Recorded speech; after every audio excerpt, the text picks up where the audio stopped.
مکہ مکرمہ میں نماز کی ابتدائی فرضیت 2 رکعتوں کی صورت میں ہوئی، سوائے مغرب کے کہ اس کی 3 رکعتیں تھیں۔ پھر اللہ سبحانہ تعالیٰ نے حضر میں یعنی گھر پر ظہر، عصر اور عشاء کو 4 کے ساتھ پورا کر دیا۔ بسم اللہ الرحمن الرحیم۔ دیکھیے اب تک آپ یہ نمازیں پڑھتے آ رہے ہیں، لیکن آپ کو یہ نہیں پتا کہ یہ کوئی کام کرتے کیوں ہے، کہاں لکھا ہوا ہے، کیا کہا گیا ہے اس کے بارے میں۔ 4 فرض۔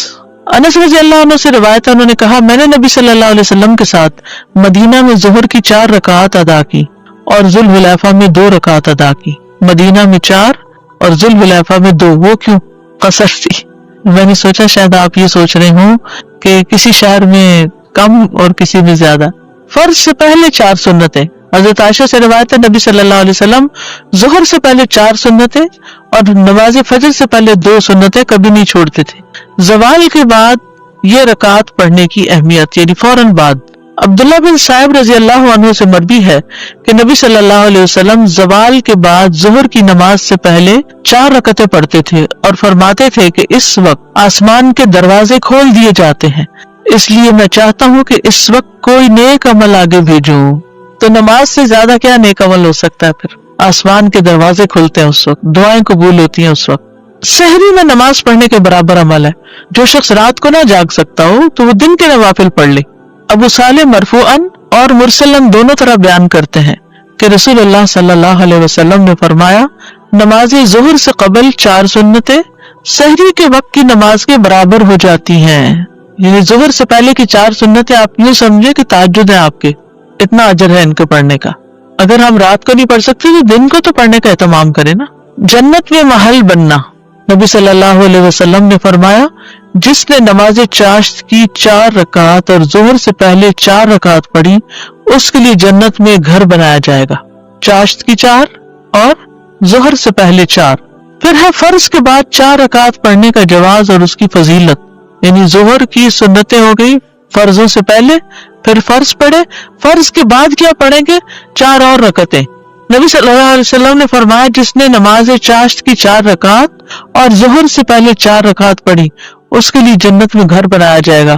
ام حبیبہ کہتی ہے کہ رسول اللہ صلی اللہ علیہ وسلم نے فرمایا جو شخص ظہر سے پہلے 4 رکعات اور اس کے بعد کی 4 رکعات کی پابندی کرے گا وہ آگ پر حرام کر دیا جائے گا۔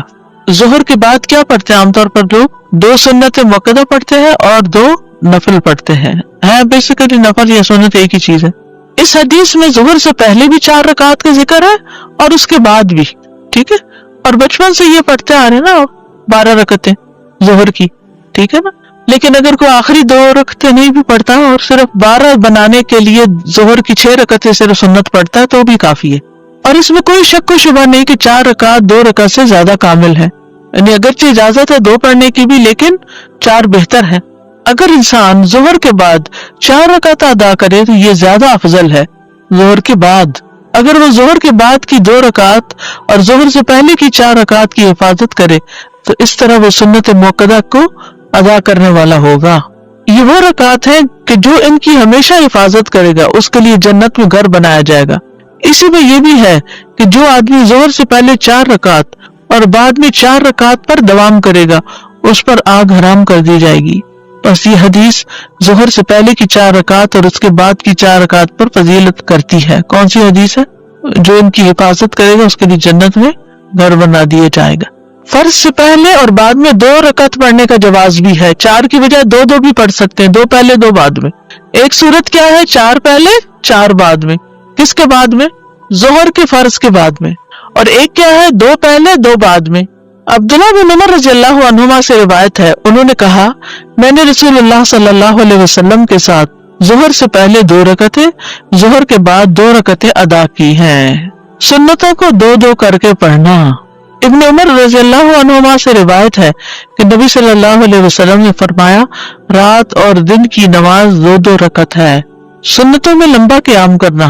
آپ ظہر کی نماز سے پہلے 4 رکعتیں پڑھتے تھے، ان میں لمبا قیام کرتے اور اچھے انداز میں رکوع سجدے کرتے تھے۔ اب ظہر کی سنتیں ہو گئی، کیا صورتیں ہیں اس کی 2؟ اس کا فائدہ بتا دیجئے۔ جو 4 پہلے اور 4 بعد میں پڑھتا ہے گھر آمد پر.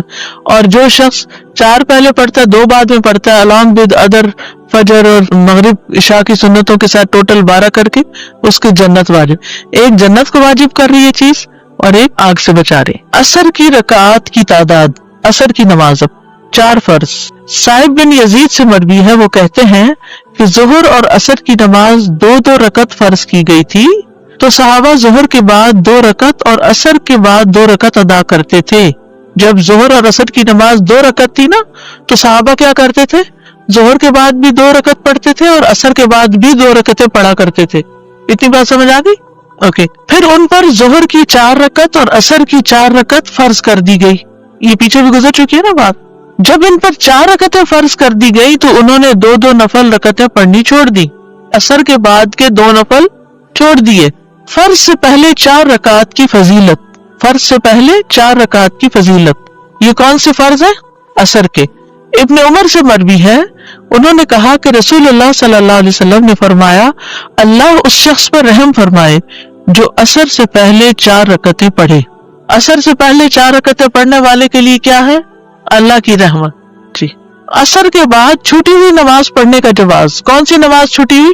جو زور کی چھوٹ گئی تھی آپ کی. ٹھیک ہے، یہ بڑی دلچسپ حدیث ہے. قریب مولا ابن عباس سے مروی ہے کہ عبداللہ بن عباس رضی اللہ عنہما عبد الرحمن بن اظہر اور مسور بن مخرمہ نے انہیں نبی صلی اللہ علیہ وسلم کی زوجہ حضرت عائشہ کی خدمت میں بھیجا. قریب جو ہے یہ ابن عباس کے آزاد کردہ غلام ہے. ٹھیک ہے، تو عبداللہ بن عباس، عبد الرحمن بن اظہر اور مسور بن مخرمہ نے 3 لوگوں نے مل کے ابن عباس کے غلام قریب کو کہاں بھیجا؟ نبی صلی اللہ علیہ وسلم کی زوجہ حضرت عائشہ کی خدمت میں بھیجا اور کہا کہ انہیں ہم سب کی طرف سے سلام کہنا. اب ادب سیکھیے. جب ہم کسی کو میسج بھیجتے ہیں نا پھر جاؤ میری طرف سے یہ کہہ دو کہ جا کے انہیں پہلے سلام کرنا، ہمارا سلام دینا. اس سے بھی پتہ چلتا ہے کہ سلام بھجوایا جا سکتا ہے. اور ان سے عصر کے بعد 2 رکعتوں کا مسئلہ پوچھنا اور کہنا کہ ہمیں معلوم ہوا ہے کہ آپ یہ رکعتیں پڑھتی ہیں، جبکہ ہمیں یہ بات پہنچی ہے کہ رسول اللہ صلی اللہ علیہ وسلم نے ان سے منع فرمایا کہ عصر کے بعد اب 2 رکعتیں نہیں ہیں، آپ کیوں پڑھتی ہیں یہ؟ چنانچہ میں یعنی قریب کہتے ہیں ان کی خدمت میں حاضر ہوا اور وہ سب بات پہنچائی جو انہوں نے مجھ سے کہی تھی. تو عائشہ رضی اللہ عنہا نے کہا کہ جاؤ ام سلمہ سے معلوم کرو. خود جواب نہیں دیا، کیا کہا؟ ام سلمہ سے معلوم کرو. میں ان حضرات کے پاس واپس آیا. انہوں نے بھیجا تھا کس کے پاس؟ حضرت. یہ خود سے نہیں آگے چل پڑے، واپس گئے اور ان کا جواب بتایا. تو انہوں نے مجھے ام سلمہ کی خدمت میں بھیج دیا رضی اللہ تعالی عنہ، اس بات کے ساتھ جو انہوں نے مجھے حضرت عائشہ رضی اللہ عنہ سے پوچھنے کے متعلق کہی تھی. ام سلمہ نے جواب دیا کہ میں نے اللہ کے رسول کو سنا تھا کہ آپ عصر کے بعد نماز سے منع فرماتے تھے، لیکن میں نے آپ کو 2 رکعتیں پڑھتے ہوئے پایا. ایک دن آپ عصر کی نماز پڑھا کر تشریف لائے اور میرے ہاں انصار کے قبیلہ بنی حرام کی کچھ عورتیں بیٹھی تھی. آپ نے یہ رکعتیں پڑھی تو میں نے خادمہ کو آپ کے پاس بھیجا. میں نے اس سے کہا کہ جا کر آپ کے پاس کھڑی ہو جانا اور کہنا کہ ام سلمہ پوچھتی ہیں کہ اللہ کے رسول، میں نے آپ کو سنا ہے کہ آپ ان سے منع فرماتے ہیں اور میں آپ کو دیکھتی ہوں کہ آپ انہیں پڑھ رہے ہیں. وہ خود کیوں نہیں گئی پوچھنے؟ کیونکہ ان کے پاس خواتین بیٹھی تھی. ڈیلیگیٹ کر دیا ہم نے کہا. یعنی اگر آپ کے پاس مہمان بیٹھے ہوں تو آپ کسی بچے کو یا کسی اور کو کوئی کام دے کے بھیج دیں، نہ کہ ہر چیز پہ خود ہی اٹھ جائیں. یہ بھی ایک ادب ہے. بعض لوگ تو اپنے بچے پکڑا کے خود نکل جاتے ہیں. اگر آپ اپنے ہاتھ سے اشارہ فرما دیں تو ان سے ذرا دور ہو جانا. خادمہ کو یہ بھی سمجھایا کہ اگر آپ منع کریں تو دور ہو جانا. چنانچہ خادمہ نے ایسے ہی کیا، یعنی وہ جا کے کھڑی ہوئی. پوچھا، آپ نے اپنے ہاتھ سے اشارہ کیا تو پیچھے ہٹ گئی. جب آپ صلی اللہ علیہ وسلم فارغ ہوئے تو فرمایا، اے بنت ابی امیہ، یہ حضرت سلمہ کے والد کا نام ہے نا، ابو امیہ، تم نے عصر کے بعد کی ان 2 رکعتوں کے متعلق پوچھا ہے تو بات یہ ہے کہ میرے پاس قبیلہ عبد القیس کے کچھ لوگ اپنی قوم کا اسلام لے کر آئے، یعنی مسلمان ہو کر آئے، اور انہوں نے مجھے ظہر کے بعد کی 2 رکعتوں سے مشغول کر دیا. انہوں نے مجھے ظہر کے بعد کی رکعتوں سے مشغول کر دیا. تو یہ 2 رکعتیں وہ ہیں. ادب سے زندگی، مینر سے زندگی خوبصورت ہو جاتی، تعلقات اچھے ہو جاتے ہیں. ہر کوئی اپنی حد میں ہے، کسی کی نماز میں خلل نہیں ڈال رہا اور کسی کے دائرے میں داخل نہیں ہو رہا، اور اپنے پاس سے جواب نہیں دیا. اور حضرت ام سلمہ نے پوری وضاحت کی کہ کیا ہوا، وہ 2 رکعتیں کیوں پڑھی تھی. اب حضرت عائشہ نے جواب نہیں دیا تو اس سے بھی یہ پتا چلتا ہے کہ ہو سکتا ہے وہ بھی اپنی کوئی قضا سنت پڑھ رہی ہوں. اس میں آپ دیکھیے عبادات ہوں یا احکامات ہوں یا بتانے کا انداز، اس میں ورائٹی بڑی ہے، مونوٹنس نہیں ہے آپ صلی اللہ علیہ وسلم کا انداز. یعنی آپ کبھی ایک نام سے پکارتے ہیں، کبھی دوسرے نام سے پکارتے ہیں، کبھی ایک دعا پڑھتے ہیں، کبھی دوسری دعا پڑھتے ہیں. تو اس سے انسان غفلت کا شکار نہیں ہوتا. انسان کی جو فضیلت ہے نا وہ اس کے عقل کے استعمال پر ہے. جہاں عقل کی کمی ہوئی وہاں اس کا مقام گرا. اور یہ ادب آداب جو ہے ان کا لحاظ رکھنا عقل مند ہونے کی نشانی ہے.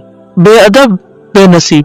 اور حضرت عائشہ کو اس بات کا پتہ ہوگا، یہ ڈسکس ہوئی ہوگی کہ حضرت ام سلمہ اس وقت زیادہ بہتر پوزیشن میں ہے کہ بات پوری سمجھا دے. اور ویسے بھی ام سلمہ رضی اللہ عنہا بھی بڑی فقیہہ خاتون تھی.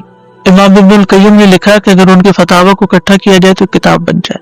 بعض اوقات خادموں کا یہ کام ہوتا ہے نا کہ وہ بے سمجھ ہوتے ہیں اور ایک بات جو مالک نے کہی وہ بے وجہ دہرائے چلے جاتے، تو وہ بھی ادب ساتھ سکھا کے بھیجا.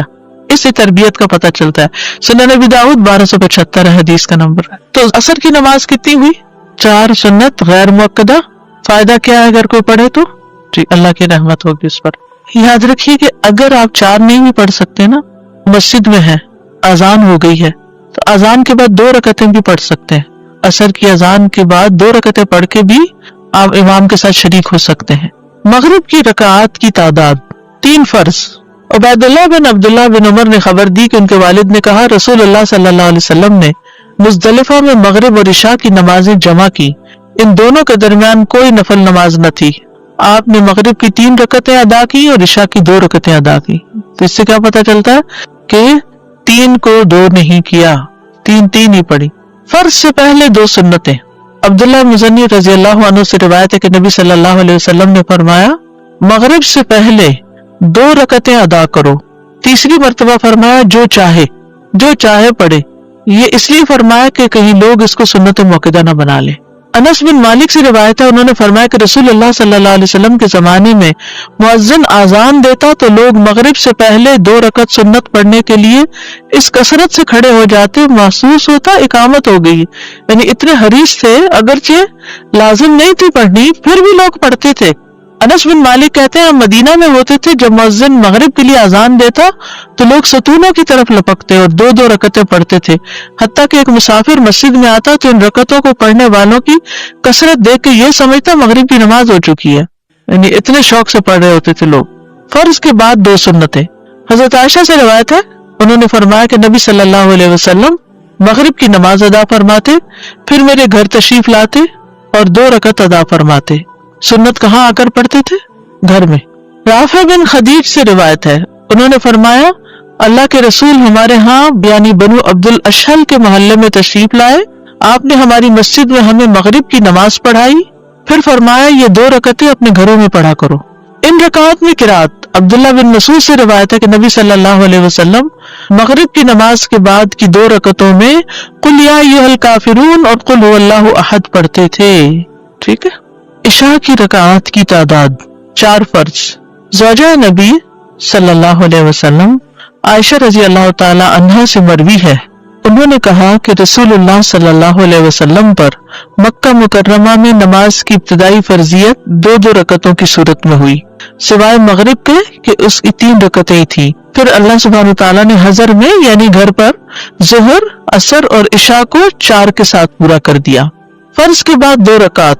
ابن عمر سے روایت ہے، انہوں نے فرمایا کہ میں نے نبی صلی اللہ علیہ وسلم کے ساتھ ظہر سے پہلے 2 رکعتیں، ظہر کے بعد 2 رکعتیں، مغرب کے بعد 2 رکعتیں، عشاء کے بعد 2 رکعتیں اور جمعہ کے بعد 2 رکعتیں پڑھی، جبکہ مغرب اور عشاء کی سنتیں آپ اپنے گھر میں پڑھتے تھے. ٹھیک ہے. ظہر سے پہلے 2 رکعتیں، ظہر کے بعد 2 رکعتیں، مغرب کے بعد 2 رکعتیں، عشاء کے بعد 2 رکعتیں، جمعہ کے بعد 2 رکعتیں، جبکہ مغرب اور عشاء کی سنتیں آپ اپنے گھر میں پڑھتے تھے. ٹھیک ہے. دیگر نوافل یعنی کیا ان 12 سنتوں کے علاوہ بھی کوئی اور نوافل ہیں یا نماز کے غیر مؤکدہ سنتوں کے علاوہ بھی کچھ اور رکعتیں ہیں؟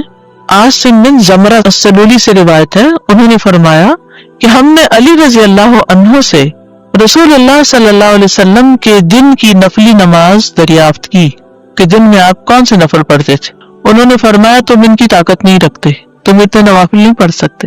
ویسے حیرت ہوتی ہے نا کہ نبی صلی اللہ علیہ وسلم اتنی ذمہ داریوں کے ساتھ اتنے نوافل بھی پڑھ لیا کرتے تھے. اللہ ہمیں بھی توفیق دے دے. ہم نے کہا آپ بیان تو فرمائیں، بتائیں تو صحیح کہ کیا تھا، ہم سے جس قدر ہو سکے گا عمل کر لیں گے. علی رضی اللہ عنہ نے فرمایا رسول اللہ صلی اللہ علیہ وسلم جب فجر کی نماز پڑھ لیتے تو ٹھہر جاتے، حتیٰ کہ جب سورج ادھر سے یعنی مشرق کی طرف اتنا بلند ہو جاتا جتنا عصر کے وقت ادھر سے یعنی مغرب کی طرف اونچا ہوتا ہے تو آپ اٹھ کر 2 رکعتیں ادا کرتے. یعنی جب سورج کی زردی ختم ہو جاتی طلوع کے بعد تو اس وقت آپ 2 رکعتیں ادا کرتے اشراق کی. اس کے بعد توقف فرماتے، ٹھہر جاتے، حتیٰ کہ جب سورج اس طرف یعنی مشرق کی طرف اتنا بلند ہو جاتا جتنا ظہر کے وقت یعنی ڈھلنے کے بعد یعنی مغرب کی طرف ہوتا تو اٹھ کر 4 رکعتیں پڑھتے. پھر جب سورج ڈھل جاتا تو ظہر کے فرضوں سے پہلے 4 رکعتیں اور ظہر کے بعد 2 رکعتیں پڑھتے اور عصر سے پہلے 4 رکعتیں پڑھتے اور 2 رکعتوں کے درمیان مقرب فرشتوں، نبیوں اور ان کی پیروی کرنے والے مسلمانوں اور مومنوں کے لیے سلامتی کی دعا کا فاصلہ کرتے، تشہد پڑھتے. اس میں آتا ہے السلام علینا وعلی عباد اللہ الصالحین. اس کے بعد علی رضی اللہ عنہ نے فرمایا یہ 16 رکعتیں ہوئیں جو رسول اللہ صلی اللہ علیہ وسلم کے دن کے وقت کی نفلی نماز تھی. اس پر پابندی سے عمل کرنے والے لوگ بہت کم ہیں. اس میں مزید جو چاشت اور اس کے نفل ہیں نا اشراق کے وہ شامل کیے گئے. حضرت عائشہ رضی اللہ تعالیٰ عنہ سے روایت ہے کہ انہوں نے فرمایا کہ نبی صلی اللہ علیہ وسلم جب وضو کرتے تھے تو 2 رکعت نماز ادا کرتے تھے. تو یہ کون سی نماز ہے؟ تحیۃ الوضو. پھر نماز کے لیے مسجد کی طرف نکل جاتے. ہر اذان اور اقامت کے درمیان نماز ہے، یعنی یہ بس ایک اصول یاد رکھیے، اذان اور اقامت کے بیچ میں نماز ہے. عبداللہ بن مغفل سے روایت ہے انہوں نے کہا کہ اللہ کے نبی نے 3 بار فرمایا ہر 2 اذانوں کے درمیان نماز ہے. تیسری بار فرمایا جو کوئی چاہے پڑھ لے، یعنی مؤکدہ نہیں ہے. ٹھیک ہے. عبداللہ بن زبیر رضی اللہ عنہ سے مرفوع مروی ہے کہ نہیں ہے کوئی فرض نماز مگر اس سے پہلے کم از کم 2 رکعت نفلی نماز ہے. علی رضی اللہ عنہ سے روایت ہے انہوں نے فرمایا کہ نبی صلی اللہ علیہ وسلم اقامت کے وقت 2 رکعت نماز پڑھتے تھے. مغرب اور عشاء کے درمیان نوافل ادا کرنا، مغرب اور عشاء کے درمیان. انس رضی اللہ عنہ نے اللہ عز و جل کے اس فرمان کانوا قلیلا من اللیل ما یہجعون، یہ لوگ رات میں بہت کم سوتے تھے، اس کی تفسیر میں فرمایا کہ صحابہ مغرب اور عشاء کے درمیان نماز پڑھا کرتے تھے. مغرب اور عشاء کے درمیان نوافل. بعض لوگ ان کو اوابین کا نام دیتے ہیں، حالانکہ اوابین چاشت کی نماز کے لیے آتا ہے. یہ نوافل بہرحال ہیں، یعنی ان کی دلیل پائی جاتی ہے. اور یحییٰ کی روایت میں یہ اضافہ ہے کہ آیت کریمہ تتجافی جنوبہم سے بھی یہی مراد ہے، یعنی مغرب اور عشاء کے بیچ میں سوتے نہیں تھے، آرام نہیں کرتے تھے، بلکہ نوافل پڑھا کرتے تھے. اب دیکھیے کتنی ہمت تھی ان کی. سارا دن کام کے بعد جب لوٹے تو گھر پہنچ کے یعنی مغرب پڑھ کے آئے، گھر آ کے پھر نماز شروع کر دی، پھر عشاء پڑھنے چلے گئے. کیونکہ لِكُلٍّ وِجْهَةٌ هُوَ مُوَلِّيهَا، ہر ایک کے لیے ایک سینٹر آف لائف ہوتا ہے، اسی کی طرف پلٹ پلٹ کے جاتا ہے. تو صحابہ سب سے بڑھ کر عبادت گزار لوگ تھے. اسی لیے آتا ہے نا قرآن مجید میں تَرَاهُمْ رُكَّعًا سُجَّدًا يَبْتَغُونَ فَضْلًا مِّنَ اللَّهِ وَرِضْوَانًا سِيمَاهُمْ فِي وُجُوهِهِمْ مِنْ أَثَرِ السُّجُودِ. تو یہ جو قرآن میں آیت آتی ہے، احادیث اس کی عملی تفسیر ہے.